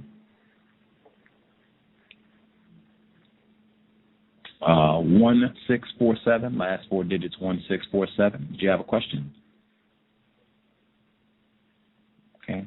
Person who called in, last four digits, 3493, 3493. Did you have a question for Mr. Fuller? Well, mine is more of a statement, not a question, but he can comment on it after I completed here. You say that we're a universal people. And first I want to know, do you believe in universal law, Mr. Fuller? Universal law? Universal law. Do I believe in universal law? Yes, sir. Well, there are a lot of universal laws, so I believe in all of them. Okay. Are used because of, hello, go ahead. What I'm getting at is on the question of justice. You say that we're universal people, and now in the universe there are certain laws that govern the said universe. One of these laws is the law of karma, the law of return, reciprocity, whatever you want to call it. But pertaining to the white supremacists, justice for them would be for them to receive exactly what they have put out and given to us. So if they were to be hung, thrown in ghettos, branded, castrated, sterilized, and whatever they've done, so if they were to receive that double folded, pressed down, and 10 times over, that would be justice for them. You stated earlier that we should not think about committing genocide on the white supremacists because we didn't create them. But if they were created out of the universe, then they are subject to these laws. So in order for these laws to be enacted here on this planet, it would have to have a human body to do this, to do these things back to these people. So if we were to do these things to these people, that would be justice. What do you think about that? You mean do unto others the things that people do to you? That's universal law. Is that what you're saying? Justice. Yes, sir. That's universal justice. For them to receive exactly what they've given to us, by our hands. No, I have said previously that genocide should not be something that any people should be guilty of, regardless of the circumstances. Because that's genocide. In other words, wiping people out and then standing there looking at dead bodies and call that a great accomplishment. That's the white supremacist thinking, which is what I say should be done away with, and replace it with a better system. That system would be guaranteeing that no person is mistreated from this point on, or whatever point that you can start at, where you can make that a guarantee. No person being mistreated. And the person who needs help the most getting the most constructive help. Now, once you set that system up, in order to keep it, if a person is going to deliberately go ahead and harm somebody, in spite of the understanding that no one is supposed to be mistreated, but you have someone who's going to kill someone deliberately, whether that person is white or non-white, then what you do is take that person and put them into what is called compensatory maximum emergency compensatory confinement. That would be the correct title for it, I believe. And you put them in there with whatever instrument they use to cause the death of the other person. That instrument would be that person's friend, because that was their coordinate in killing someone else. If they used a gun, most likely in this day and time, that would be the preferred instrument. It would be the best instrument to use. And if they use a knife or an axe or something like that, that's not as efficient as a gun. So you would put the person in confinement with the weapon used or one similar to it if you couldn't find the weapon that was used. And the person would stay there with their friend, the friend meaning the instrument that they used. They would be fed once a day. They would be there in total silence. And they would stay there until they decide to do to themselves what they did to the other person. Now, since they made the decision to kill the other person, this person made the decision to do that. The logical and the closest thing you can get to justice would be for the person to do to themselves what they did to somebody else. See, and this is a message that's being sent. Anything that you put out, someone else is you for doing it, you punish someone else. So now, if it's going to be a punishment, you should punish yourself. So you're given an opportunity to punish yourself, just like you punished the other person. You get what you put out. Nobody else is going to be hired, like the current system in most places is to hire someone to kill someone else. That's a hired gun. An executioner is a hired gun. You don't want any more of that, or you shouldn't want any more. That's not balance. That's still worship and death. The message should be sent is that you take someone out of this planet, you should be willing to go to. Preferably the same moment. The same moment that you send someone else. Because if you are still here 5 minutes after the other person is gone that you killed, that means you got 5 minutes that they didn't get. So you should try to run, catch up with them as fast as you can. If you are a correct thinking person. What the white supremacists have done has glamorized murder, has glamorized killing, has made killing fun. Maximum emergency compensatory confinement will be an instrument or a procedure for taking all of the fun out of killing.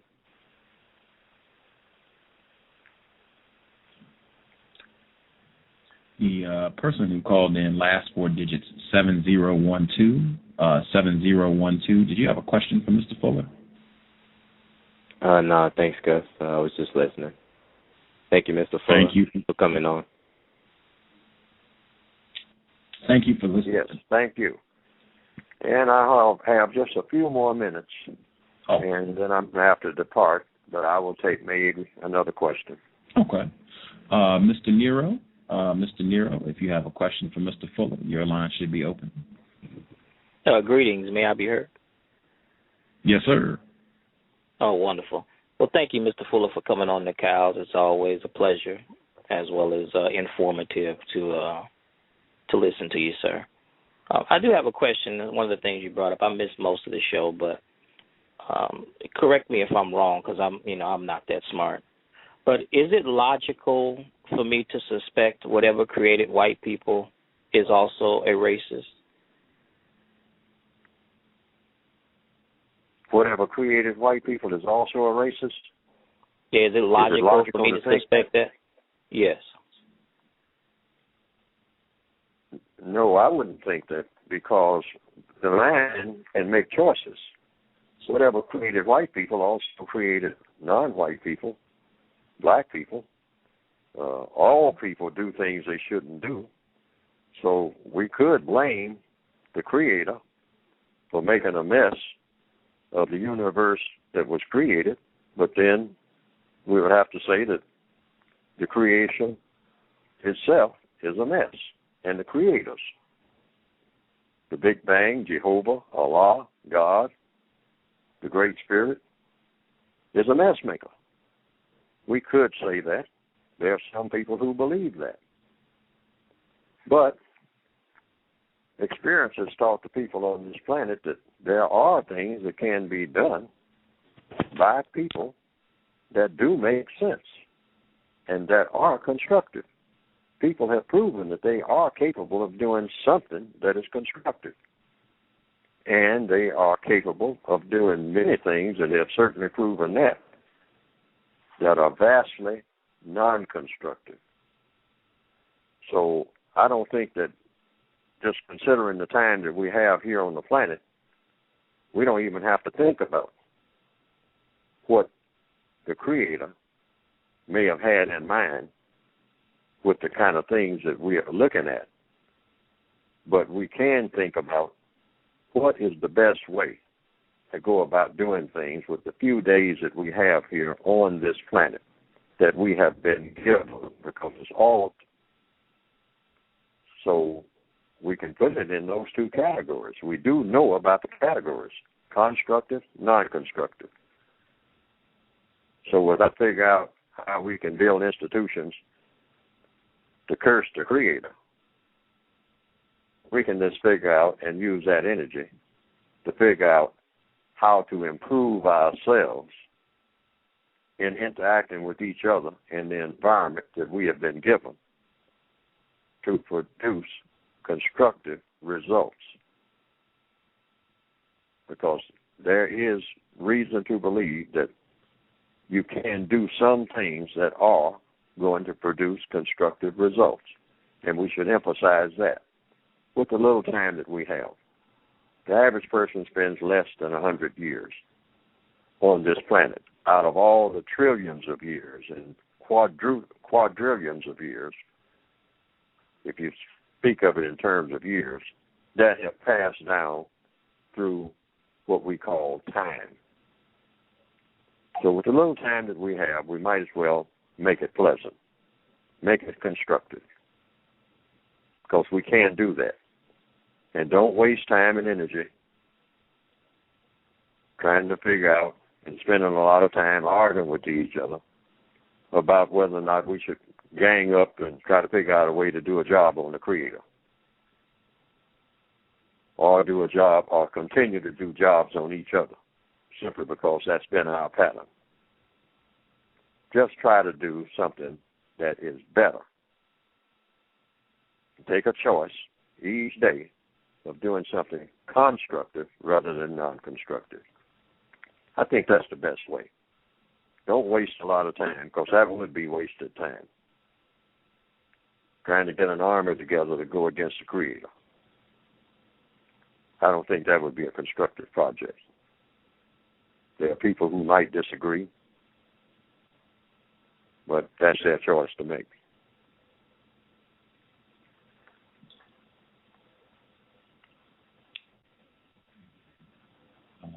Thank you, Mr. Nero. Wow. I'm super grateful all the way through. Mr. Fuller was incredibly patient with me today. I was late getting in to do the program. I wasn't able to contact him, called in late about the program. Didn't skip a beat, was willing to come hang out, and he stayed an extra hour with us. Just incredibly generous with his time and energy. A scholar and a gentleman for sure. We are just super pleased. Sometimes. If you could let folks know how they could get your book, that would be great, sir. Well, you can get it by contacting me directly. If it's a black bookstore in your area and whatnot that does carry it, then you can contact them, try to keep them in business wherever you happen to be. But if not, you can get it from me directly by calling 202-484-5461. That's 202-484-5461. Now, I'm not always available, but if you don't get me one time, try it some other time at your convenience. But that would be the procedure, and I can mail it to you directly. And that's 202-484-5461. And I thank you all for listening and participating. The pleasure was ours, sir. Thank you so much for sharing a little bit of your Tuesday evening. We will definitely be in touch soon, and I hope you continue to take excellent care of yourself, sir. Yes, sir. I hope I can do that, and I hope everybody out there does the same. That's a part of the codification. Try to take care of yourself in the most constructive manner so that you can help take care of somebody else. And have an excellent night. Thank you, sir. You too. Sure. Bye. There you go. Context of white supremacy.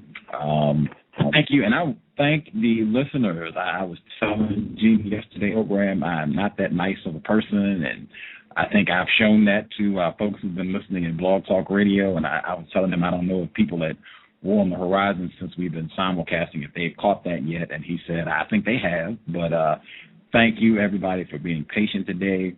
I was late getting started just because it snowed. I don't know, people, I don't think very many folks other than Justice and myself are in the Seattle area who listen to this program. I could be wrong.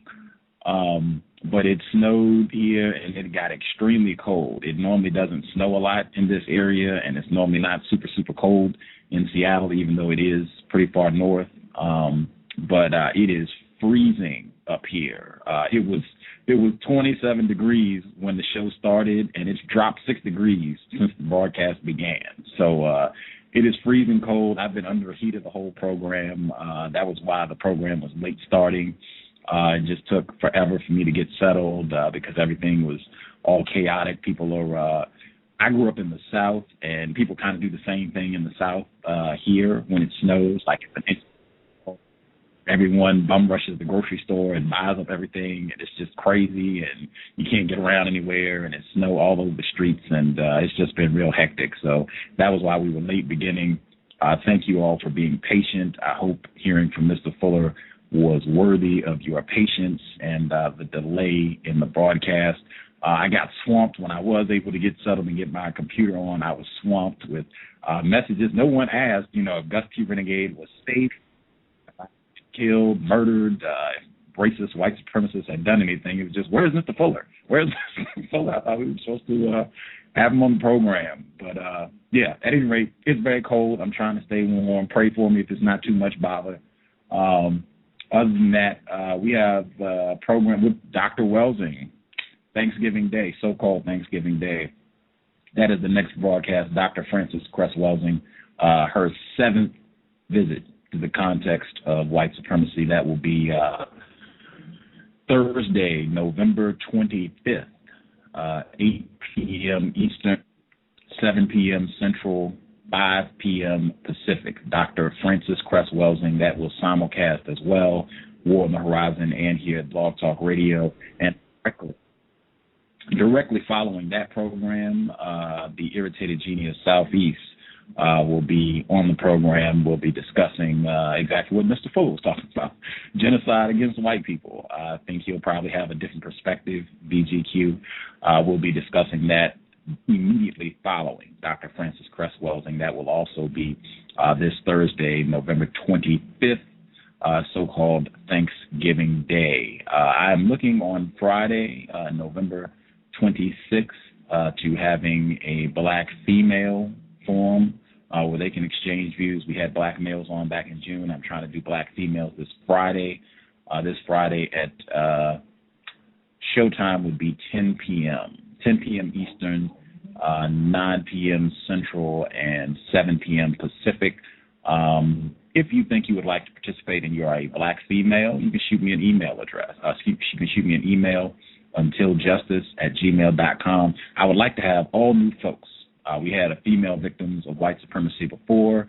I'd like to have all brand new folks who weren't on that discussion come in to share their views. I'd like to do it this Friday. So black females, if you've been listening to the cows, call in this Friday to participate in the broadcast. I think it'll be constructive, and I hope a lot of folks, they're not working the last 2 days of this week because of the so-called holidays.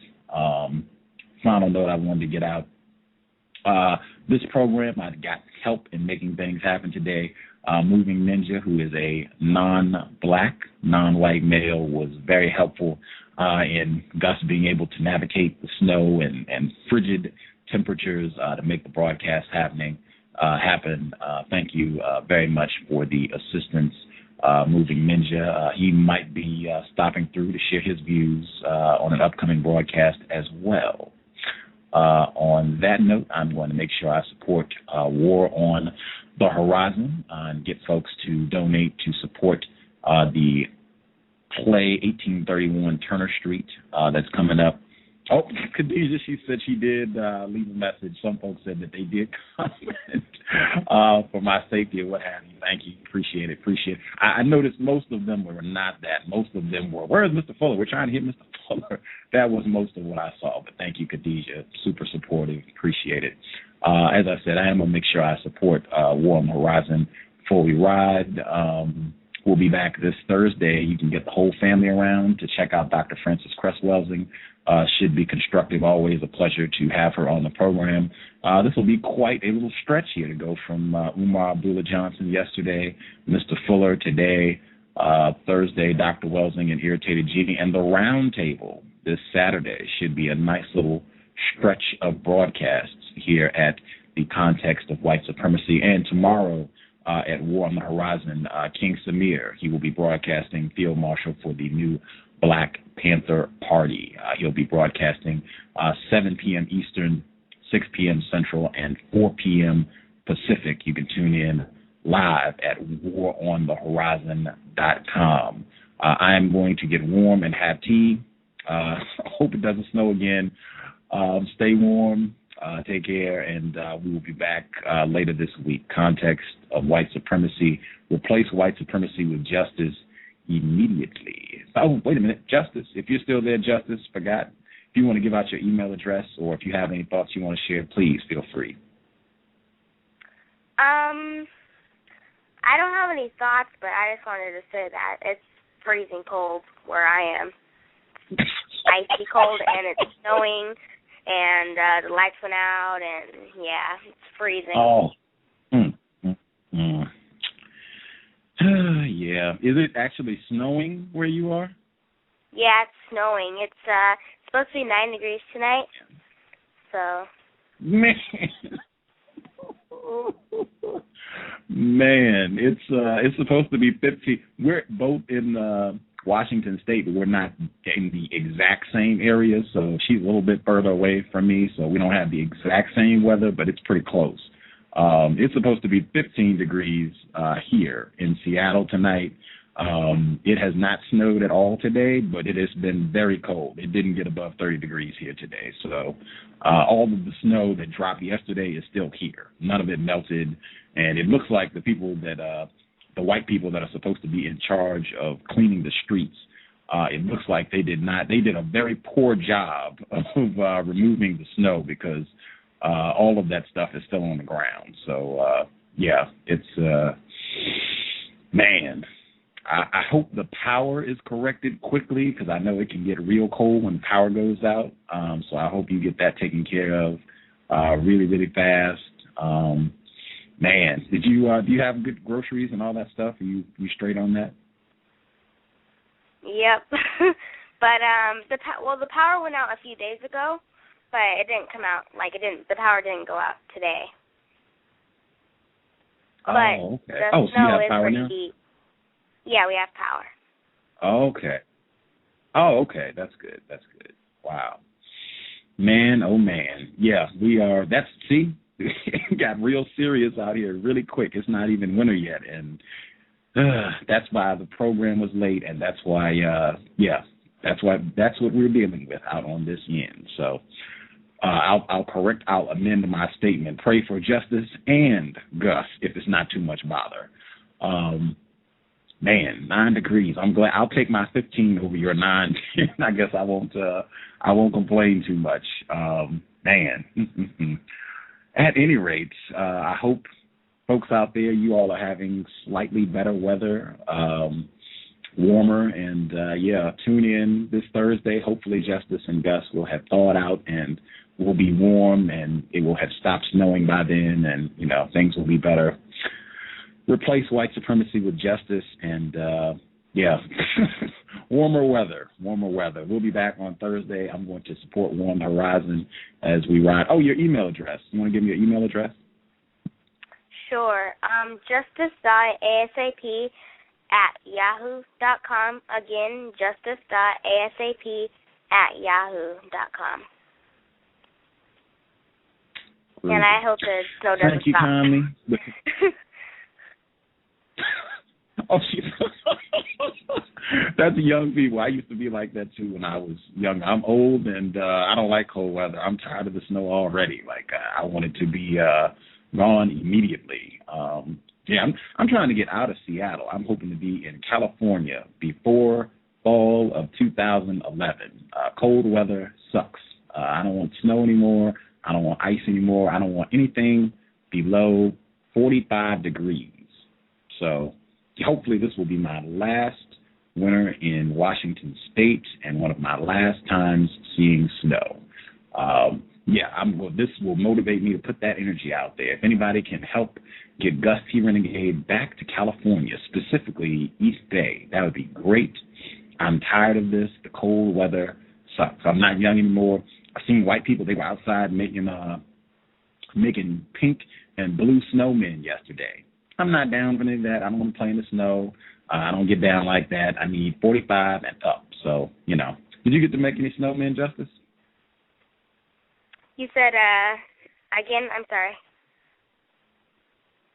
Did you get to make any snowmen, or did you get to go out and play in the snow? Yeah, I played in the snow in my backyard, and I built a snowman, but all of a sudden it started tilting, and so I ran out there, and then I tried to put it back up, and all of a sudden I dropped it, and it fell, so it broke. So I'm sure you can reconstruct it. You can try again tomorrow. I'm not into the snow people anymore. I almost slipped. That was enough of an adventure for me. I'm staying in the house now. No more snow time. We'll be back on Thursday. Justice will hopefully have more time to play in the snow and do her thing between now and then. For folks who are listening who are not stateside, just so you get a conversion idea, it's been roughly like 9 to 12 degrees Celsius on this end. So you get an idea for the folks who are not in the States, 9 to 12 degrees Celsius. That's about the temperature here. So very frigid, very cold. Replace white supremacy with justice immediately, and I will support Warm Horizon as we roll. My wife.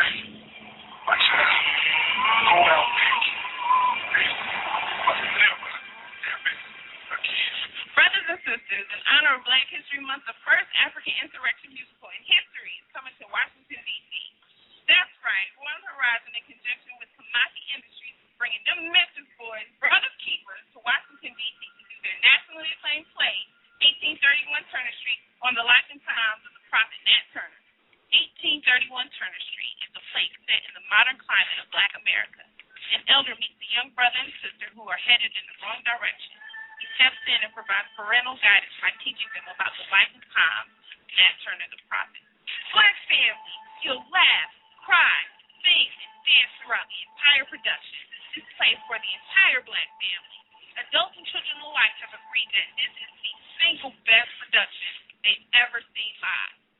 1831 Turner Street will be in Washington, D.C. on Sunday, February 20th, 2011 at the brand new Arc Theater. In order to make this event all that it should be, we need your financial support. We're trying to raise $10,000 by January 31st, 2011. Any amount you are able to give will be applauded. Donations in the following increments will be accompanied by a gift of appreciation. $50 to $99, part one of the Feminization of the Black Male series, our most popular DVD lecture on the condition of the Black male worldwide. $100 to $199, entertainment, Fighting the Poltergeist, a 3-disc DVD set containing over 6 hours of shocking information on the influence of Western media. $200 and up, the War of the Horizon Collection series, an 8-disc DVD set which contains the entire Effeminization and White Sex series and more. To make your contribution, you can mail a check or money order to War on the Horizon, P.O. Box 54501, Washington, D.C. 20032-9101. You can call us toll-free at 877-927-0011 or 202-309-9106 to make a credit card donation by phone. You may also go to our website homepage, waronthehorizon.com/site, and click on the donate button at the bottom of the page to make a contribution via PayPal, using your PayPal account, your credit card, or bank draft. For more information, you can look us up on Facebook under War on the Horizon. Black people, remember, at War on the Horizon, we didn't come here to be your friend. We came here to save you, and we look forward to seeing you on the battlefield. War on the Horizon, gotta love you.